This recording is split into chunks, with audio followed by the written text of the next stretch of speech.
Hai semua sahabat-sahabat saya, kita percaya bahwa dari Tuhan akan datang sesuatu yang baik.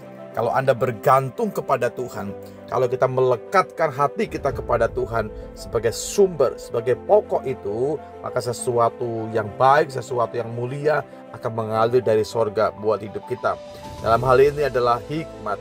Yakobus pasal 3 ayat yang ke-17 berkata, tetapi hikmat yang dari atas itu adalah sesuatu yang murni, saudaraku. Artinya apa?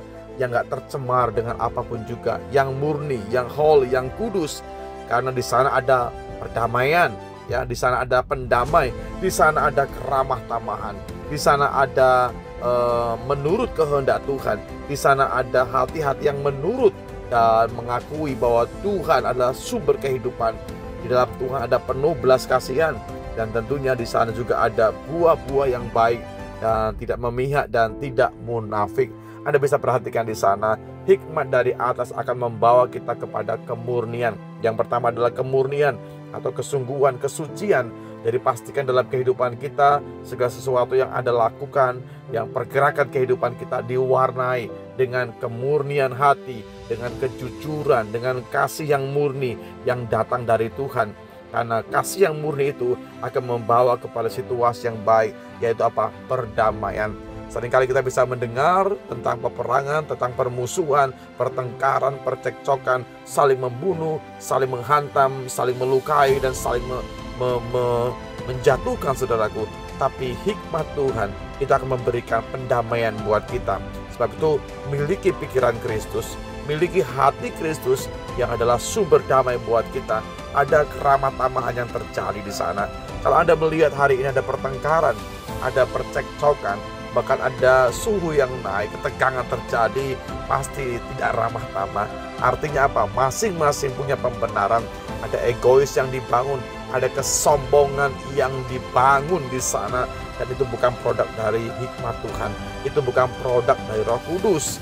Karena Roh Kudus akan memberikan kepada kita bagaimana hati yang penuh dengan belas kasihan. Ada satu buah yang baik yang keluar dari hidup kita.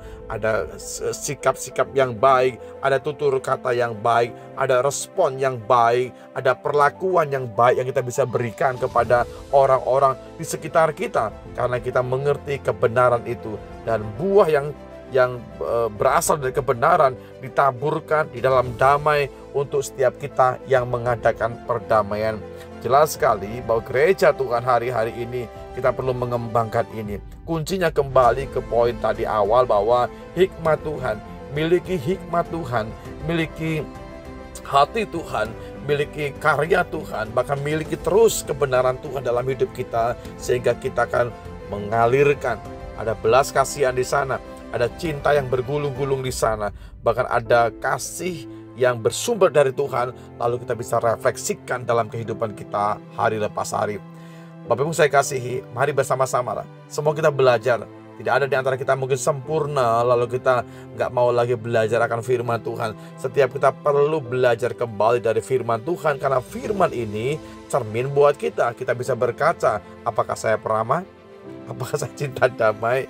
Apakah saya benar-benar bisa menghargai orang lain atau tidak? Semua cerminan ada di firman Tuhan. Juga saya berbicara hari ini, firman Allah menjadi cerminan buat kita semuanya, untuk kita bisa berkaca, berpijak lebih baik lagi.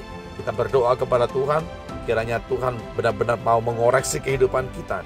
Kita dibasuh kembali, kita diterangi kembali, kita dibaca kembali oleh firman Tuhan, sehingga kita menjadi tanah hati yang siap dan menjadi tempat di mana firman Allah itu berakar, bertumbuh, berbuah lebat bagi kemuliaan Tuhan. Terima kasih Bapa dalam sorga buat waktu di mana kami semua bisa mendengarkan firman-Mu. Kami tahu firman Allah kebenaran yang memurnikan kehidupan kami. Sekali lagi Tuhan, kami perlu hikmat Tuhan, menyinari hati kami, menerangi pola pikir kami, menerangi seluruh jalan kami Tuhan, sehingga benar-benar semua kebenaran yang bisa kami dapatkan hari ini menjadi sebuah kenyataan dalam hidup kami Tuhan. Engkau yang bertata atas hidup kami, berkuasa atas kami, memerintah selama-lamanya. Dalam berkat nama-Mu Yesus Tuhan, kami sudah berdoa dan bersyukur. Amin.